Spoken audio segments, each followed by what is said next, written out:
orchestra. In this video, we're going to teach our bass players how to adjust their end pin correctly. Cellos, you have your own separate video for this, and violins and violas, this really doesn't apply to you, so you can just go ahead and skip to the next video. Basses, our end pin is designed so that we can raise our bass up to the correct height so we play with good posture.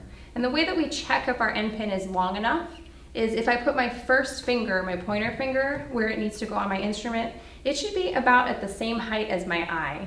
And you can see right now, my bass is too low. So let's take a look at what our end pin looks like. To get started, I laid my bass down on its side and I was careful to make sure that the screw is pointing up when I laid it down. To adjust our end pin, we're going to loosen the screw and we're honestly just going to turn it about a quarter turn or a half a turn. Don't loosen the screw all the way. All that's going to happen is you're going to lose your screw, it's going to fall out, and then it will be difficult to put back in. So right here, just a half a turn or a quarter of a turn. Then I'm going to start pulling my end pin out, and I'm going to take a guess at how far I need to go. If you notice on this end pin there are some notches here, and these are to help keep your end pin in place once you get it adjusted correctly. Now not every end pin has notches like these, but this one does. So I need to be really careful to make sure that I get this screw in one of these notches. So what I'm going to do is put it where I think it should go, make sure this notch is about underneath the screw.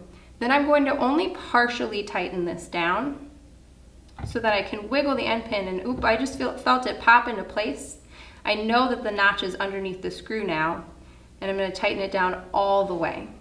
If I'm not careful with this, when I stand the bass up, the end pin can just fall right back in. You really need to make sure that the screw is inside that notch. So now we're going to test this and see if it's at the right height.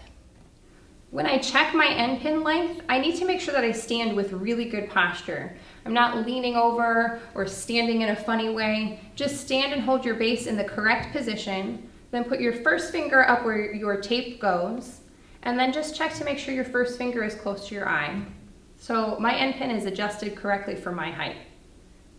Now let me show you a quick trick for remembering how far to take your end pin out every day. If your end pin has notches like this one, it's really easy. You can just count how many notches you have. I have 1, 2, 3, 4, 5, 6, 7 showing. So if you have a notched end pin, just count your notches and then take your end pin out that height every day. If you don't have a notched end pin, you can grab something like a Sharpie or a whiteout pen or even just a pencil and make yourself a little mark where your end pin goes. It's not going to hurt your end pin. It'll eventually come off over time, and that will just help you get your end pin set ready to go when you're first starting out. Okay, basses, that's how you adjust your end pin.